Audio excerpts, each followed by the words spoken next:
Welcome to Croatia and to the ORC Mediterranean Championship that will unfold on the wonderful island of Cres and its beautiful marina.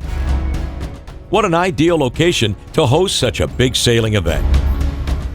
For the first boats arriving well before the start of the event, time for preparations and also some final tests before obtaining the necessary certificates.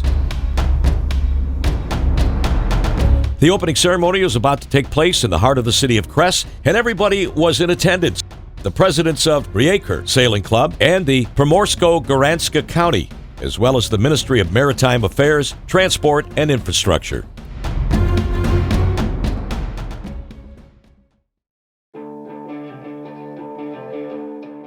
The first day of the championship brought some rain and cloudy weather. Not the best way to start.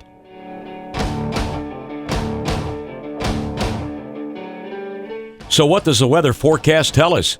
Will it be a long wait? This morning it was a bit raining, so we are supposed to be to have a sort of undefined weather forecast. The wind is supposed to be blowing very strong in the early morning and going down in the afternoon, so we are pretty open to get everything we get. In the meantime, athletes kept themselves occupied with all the necessary preparations. It was around 12 o'clock when the sun finally appeared and the boats could leave the port and go sailing. It was about time. It's of course important to be able to trim and tune before the actual race. And not in the least, time for the sailors to sufficiently warm up. The first race was abandoned, however, since winds reached 30 knots. When the first race began, Hopatica was among the top in the ORC B category. Meanwhile, 69 and Christopher were struggling against one another on the right lay line, with 69 eventually rounding on top. A few meters behind, Escandalo was doing pretty well too.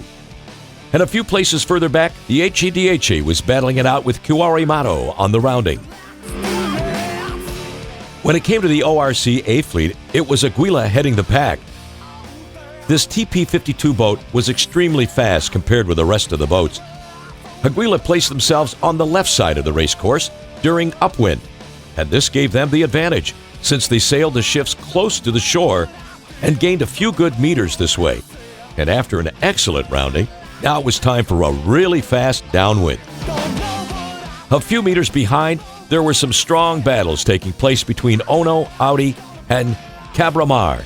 Ono was on windward and was losing ground constantly. Before long, the fight was between the Audi and Cabramar. They had the same speed when reaching the mark, but in the end, it was Cabramar rounding at the top. However, the Audi didn't give up. They stayed on windward during downwind and benefited from the gusts close to the shore. They were successful in the end. They gained a few meters and so finished in front of their rivals. The rest of the fleet followed these three further back, painting the way of Cres all colors with their spinnakers. Very good performances from Fly 4 and Silver Rain.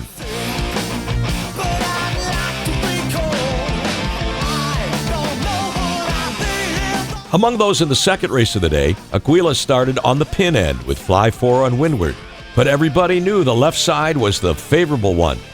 In the ORC B fleet, our Calypso blocked the 69 while starting on the pin end. Would this early lead also grant them victory in the end? Some fierce battles were taking place in this second race of the ORC A fleet, where Aguila now enjoyed a great lead.